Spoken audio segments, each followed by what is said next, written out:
అందరికీ నమస్కారం. బ్రహ్మర్షి పితామహ పత్రిజీ రచించిన శ్రీమద్ భగవద్గీత సారాంశాన్ని తెలుసుకుందాం. గీత అంటే రేఖ అని, గానం చేయబడేది అని అర్థాలు చెప్పుకోవచ్చు. భగవద్గీత పాడుకోవడానికి ఎంతో అనువుగా ఉంటుంది. భగవాన్ శ్రీ వేదవ్యాసుల వారు యావత్ మానవాళికి శ్రీకృష్ణ భగవానుని పాత్ర ద్వారా గీసిన గీత ఈ భగవద్గీత. ఈ గీత లోపల మనం ఉండి గీతానుసారం నడుచుకుంటే మనకు కలిగేది అనునిత్యం కళ్యాణం. ఈ గీతను అతిక్రమించి వ్యవహరిస్తే మనకు కలిగేది దినదిన కష్టమే. అలునాడు కురుక్షేత్ర మహాసంగ్రామ ప్రారంభంలో అర్జునుడిని ఉద్దేశించి గీత ఉపదేశించబడిన నాటికి నేటికి భవిష్యత్ కాలమంతటికీ కూడా ముక్తిని, మోక్షాన్ని అభిలాషించే ముముక్షువులందరికీ లభించిన మహాప్రసాదమే శ్రీమద్ భగవద్గీత.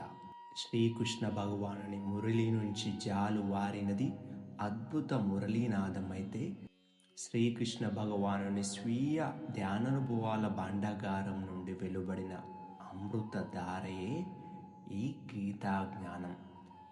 యదా యదా హి ధర్మస్య, ఎప్పుడైతే ధర్మం సన్నగిల్లుతూ ఉంటుందో, ఎప్పుడైతే అధర్మం పెచ్చు పెరుగుతూ ఉంటుందో, మరి ప్రజలంతా సత్యాన్ని మర్చిపోయి అరాచకాలతో, అక్రమాలతో, అధర్మాలతో మునిగిపోతూ ఉంటారో, అలాంటప్పుడు యోగీశ్వరులు అవతరించి ప్రజలకు తిరిగి తెలియచెప్పి వారిని అధర్మం నుంచి వెలికితీసి సత్యాన్ని, ధర్మాన్ని పునరుద్ధరిస్తూ ఉంటారు.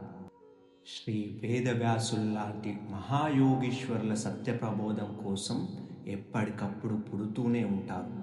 ఇప్పటికీ ఎంతోమంది యోగీశ్వరులు పుట్టారో, ఇప్పటికే ఎంతోమంది బుద్ధులు పుట్టారో, మరి ఇంకా ఎంతోమంది యోగీశ్వరులు పుడతారో, మరి ఇంకా ఎంతోమంది బుద్ధులు పుడతారో.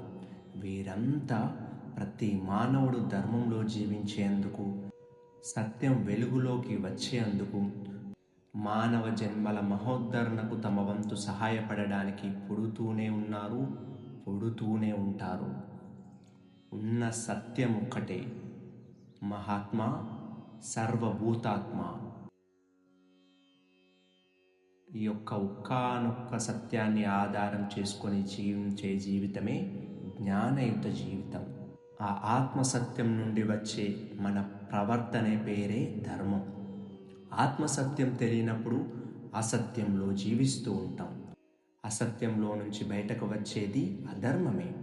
అసత్యంలో ఉంటూ మనం చేసే వ్యవహారమే అధర్మం.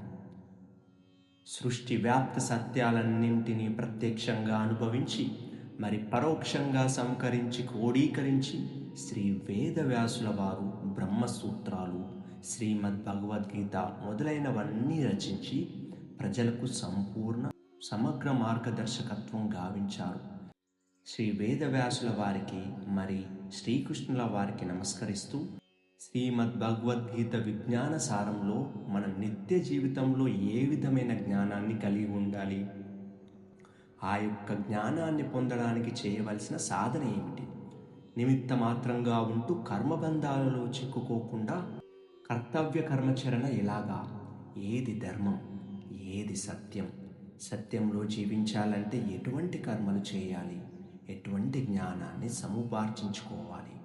ఆత్మసత్యాన్ని సరిగ్గా తెలుసుకున్నప్పుడే దైనందిన జీవితాన్ని సరిగ్గా జీవించగలుగుతాం. హిందువులుగా పుట్టాం కనుక కృష్ణుడు చెప్పింది తెలుసుకోవాలని కాదు, కృష్ణుడు చెప్పినట్లు జీవిస్తేనే హిందువులు అవుతారు. కౌరవ పాండవులు అంతిమంగా యుద్ధానికి సన్నద్ధమై కురుక్షేత్రంలో సైన్యాన్ని మోహరించి ఉన్నారు. ఈ దృశ్యాన్ని చూసిన అర్జునుడు మనసు చలించింది. వాళ్ళంతా నా గురువులు, బంధువులు, స్నేహితులు అన్న బంధు వ్యామోహం కలిగింది. వారందరినీ సంహరిస్తే పాపాన్ని మూట కట్టుకుంటాను అన్న పాపభీతి కలిగింది. వారందరి రక్తంతో తడిసే సింహాసనం వద్దన్న విరక్తి కలిగింది. యుద్ధం చెయ్యలేను అని ధనుర్బాణాలు కింద పడేసి దుఃఖిస్తూ రథంలో కూలిపోతాడు. ఇక్కడ అర్జునుడు ఈ కనిపిస్తున్న దృశ్య ప్రపంచమే శాశ్వతమైనది అనే భ్రమలో ఉన్నాడు. తన ముందు ఉన్న వారంతా తన వాళ్ళు అని, బంధువులు అని అనుకుంటాడు. వీరంతా వివిధ స్థాయిలో ఉన్న ఆత్మలు అని, భూలోకపు పాఠశాలలో రకరకాల పాఠాలు నేర్చుకోవడానికి వచ్చారని, వచ్చిన పని పూర్తి కాగానే ఆ దేహాలను వదిలి వెళ్ళిపోతారు అని అతనికి ఇంకా తెలియదు. వాళ్ళందరినీ యుద్ధంలో తాను చంపాలి అని దుఃఖిస్తున్నాడు. ఆత్మ అన్నది చంపబడనిది అని, ఆత్మ అన్నది చావనిది అని, ఆత్మ అన్నది నిత్యమైనది అని అతడికి ఇంకా ప్రస్ఫుటంగా, ఖచ్చితంగా, నిర్ద్వందంగా తెలియదు. నా వారిని చంపి ఆ పాపాన్ని భుజించలేను అని, దానికన్నా భిక్షాటనే మేలు అని భావిస్తున్నాడు. అయితే ఫలాసక్తిని విడిచి ద్వంద్వాతీతంతో, సమత్వంతో కర్తవ్య కర్మలు ఆచరించి పాపపుణ్యముల నుంచి, కర్మబంధాల నుంచి విముక్తిని పొందవచ్చు అని అర్జునుడికి తెలియడం లేదు. కనుక యుద్ధం చేయను అంటున్నాడు. కర్తవ్య కర్మలు తప్పనిసరిగా విధిగా ఆచరించవలసినదే. అకర్ముడిగా ఎప్పుడూ ఉండకూడదు. కర్మాచరణలోని నిమిత్త మాత్రంగా, తటస్థంగా తామరాకు మీద నీటి బొట్టులా ఉండవచ్చు అని అర్జునుడికి ఇంకా తెలియదు. కనుక ఆ యుద్ధరంగంలోనే అర్జునుడికి ఈ విధమైన సత్యాలను తెలియజెప్పి కర్మోన్ముఖుని చేయవలసిన బాధ్యతను శ్రీకృష్ణ పరమాత్మ స్వీకరించవలసి వచ్చింది. ప్రతి వ్యక్తి దేహంలోనూ ఉన్న దేహి, ఆత్మ, జీవాత్మ ధ్యాన యోగాభ్యాసం ద్వారా, ధ్యాన సాధన ద్వారా ఆత్మతత్వాన్ని గ్రహించి జ్ఞానాత్మగా మారిన తర్వాత జీవాత్మ బ్రహ్మాత్మల అభేదాన్ని గ్రహించడమే కాక బ్రహ్మం యొక్క సర్వ వ్యాపకత్వాన్ని కూడా అనుభవించి బ్రహ్మ జ్ఞానిగా ఒకానొక పరిపూర్ణాత్మగా ఎదగడం ఎలాగో వివరించడమే భగవద్గీత యొక్క లక్ష్యం. ఈ బ్రహ్మ విద్యను, ఈ ధ్యాన యోగ శాస్త్ర సారాన్ని పొందాలంటే ఏ రకమైన సాధన చేయాలో, ఏ రకమైన జ్ఞానాన్ని సంతరించుకోవాలో అంతా కూడా భగవద్గీతలో సవివరంగా శ్రీ వేదవ్యాసుల వారు శ్రీకృష్ణ పాత్ర ద్వారా శాస్త్రబద్ధంగా చెప్పారు. ఇప్పుడు అసలైన భగవద్గీత రహస్యంలోకి వద్దాం. నేను స్వయంగా ఒక యోగి, ఒక ఋషి అయిన తర్వాత నా లోపల నుంచి నాకు ఈ రహస్యం బట్టబయలైంది. భగవద్గీతను సరియైన దిశగా అర్థం చేసుకోవడానికి ఆ భగవద్గీతను చదివేటప్పుడు ఎక్కడైతే మం లేక మయి లేక మమ అని వస్తుందో అక్కడంతా మనల్ని మనం అక్కడ చూసుకోవాలి. అంటే అది శ్రీకృష్ణుడు అని కాకుండా ఎవరికి వారే తమకు తాము అని అన్వయించుకోవాలి. అలా కాక అహం అని వస్తే అహంను పాత్రధారి శ్రీకృష్ణునికి కానీ, అలాగే రచయిత శ్రీ వేదవ్యాసుల వారికి కానీ, మరి అలాంటి గ్రాండ్ మాస్టర్స్ అందరికీ అన్వయించుకుంటూ అర్థం చేసుకోవాలి.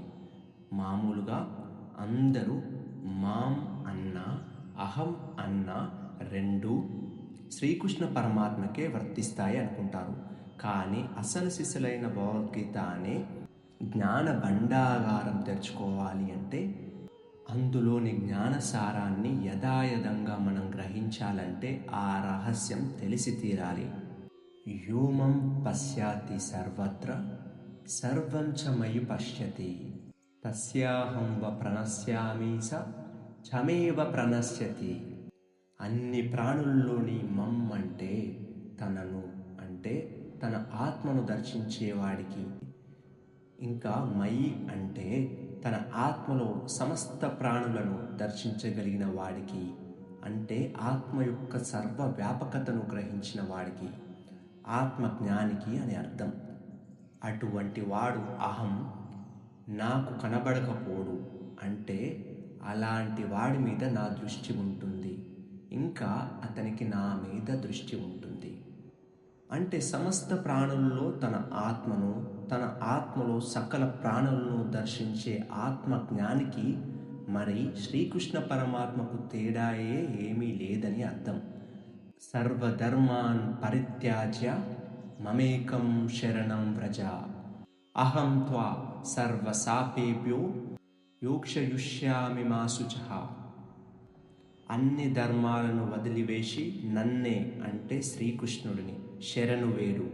నిన్ను నేను సర్వ పాపుల నుండి విముక్తుణ్ణి చేస్తాను, ఉద్ధరిస్తాను. దాని అసలు అర్థం ఏంటంటే, ఎవరైనా సరే తమ యొక్క సమస్త పరధర్మాలను ఒకంత వదిలిపెట్టి మమ్ అంటే ఎవరి ఆత్మను వారు ఆశ్రయించుకోవాలి, శరణు వేడుకోవాలి. ఎందుకంటే ఎవరి చిత్త వృత్తి నిరోధ ధ్యానంలో వారుంటే వారి ఆత్మశక్తియే వారి సమస్త పాపాల నుండి వారిని ఉద్ధరిస్తుంది.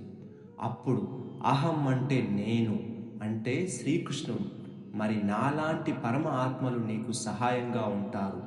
ఏమాత్రము చింతించవద్దు. మన్మవా భవ మద్భుక్తో మధ్యాజీమం నమస్కురు మమే వైశ్యాసి యుక్త్వైవం ఆత్మావం మత్పారయణ. ఆత్మయందే మనస్సును లగ్నం చేయాలి. ఆత్మ యొక్క భక్తుడు కావాలి. ఆత్మనే పూజించాలి. ఆత్మకే నమస్కరించాలి. ఈ విధంగా ఆత్మను ఆత్మలోనే నిలిపి ఆత్మపరాయణుడైతే ఆత్మను నువ్వు పొందగలవు. ఇదే సరియైన ఆత్మ. ఈ విధంగా ఆత్మను ఆత్మలోనే నిలిపి ఆత్మపరాయణుడివైతే ఆత్మను నువ్వు పొందగలవు. ఇదే సరియైన అర్థం. మరొక శ్లోకంలో వేరే ఆలోచనలు లేకుండా నిత్యము తమను తామే నమ్ముకొని తమ స్వీయ ఆత్మ ధ్యానంలోనే ఉంటూ తమను తాము సేవిస్తూ ఉండాలి. అటువంటి వారి యోగక్షేమాలను నేను అంటే ఒకానొక పరిపూర్ణ ఆత్మ స్వయంగా చూసుకుంటాను. ఇక్కడ యోగక్షేమం మహోమ్యహం అన్నారు. ఇంకొక శ్లోకంలో, ఓ అర్జున, వేదాలు త్రైగుణ్య విషయాలను గురించే చెబుతున్నాయి. నీవు త్రిగుణాతీతుడివిగా ద్వంద్వాలను యోగక్షేమాలను విడిచి శుద్ధ సత్వాన్ని అవలంబించి ఆత్మజ్ఞానివి కావాలి. ఆత్మతత్వంలోనే స్థిరపడు. ఇక్కడ నిర్యోగక్షేమ ఆత్మావన్ అన్నారు. ఒక చోట యోగక్షేమం మహామ్యహం అంటారు, మరొక చోట నిర్యోగక్షేమ ఆత్మావన్ అంటారు. అంటే ఒకే చోట యోగక్షేమాలు నేను చూసుకుంటాను అని అర్థం. మరొక చోట యోగక్షేమాలు లెక్కించకు, యోగక్షేమాల కోసం ప్రాకులాడకు, ఆత్మగా నిలబడు అని అర్థం. యోగక్షేమాలు అన్నదానికి అర్థం ఏంటంటే, యోగం అంటే ఆత్మస్థాయిలో ఆధ్యాత్మికంగా ఎదుగుదల. క్షేమం అంటే భౌతిక స్థాయిలో పరిస్థితుల్లో చక్కబడడం. ఎవరికి వారు సొంత యోగక్షేమాల గురించి అధికంగా పట్టించుకోకుండా చిత్తవృత్తి నిరోధ ధ్యానంలో మునిగి ఆత్మను అనుభవిస్తేనే, ఆ విధంగా కొంత దూరం ప్రయాణం చేస్తేనే అప్పుడు ఆస్ట్రల్ మాస్టర్స్ దిగివచ్చి చేయూతనిస్తారు అని అర్థం. మనం చేయవలసిందల్లా ఒక్కటే, ఆత్మధర్మాన్ని నిర్వర్తించడం. అప్పుడు పరమాత్మలు, ఆ శ్రీకృష్ణుడు, ఆ వేద వ్యాసుడు, ఎవరో ఒక పరమ ఆత్మ ఆధ్యాత్మికంగా మనకు అండగా ఉండి మన యోగక్షేమాలను చక్కగా చూసుకుంటూ ఉంటారు. ఈ విధంగా భగవద్గీతను అర్థం చేసుకుంటే ఎక్కడ పరస్పర విరుద్ధ భావాలు కనబడవు. సర్వదేశ కాల పరిస్థితుల్లో స్వ పురుష ప్రయత్నం ద్వారా, స్వ ధ్యాన సాధన ద్వారా ఎవరిని వారే ఉద్ధరించుకోవాలి. ఇదే సంపూర్ణ భగవద్గీత సారం. ఇదే సమగ్రమైన భగవద్గీత సారం. ధ్యానం రక్షితి రక్షితం. ధ్యానుల చేత రక్షించబడిన ధ్యానమే తిరిగి ధ్యానుల్ని రక్షిస్తుంది. భగవద్గీత అన్నది విశేషంగా ధ్యానయోగయుక్తమైన, జ్ఞానయోగయుక్తమైన, కర్మయోగయుక్తమైన బోధన. భగవద్గీత అనే జీవనది యోగ శాస్త్రము బ్రహ్మ విద్యతో కూడిన జీవనది.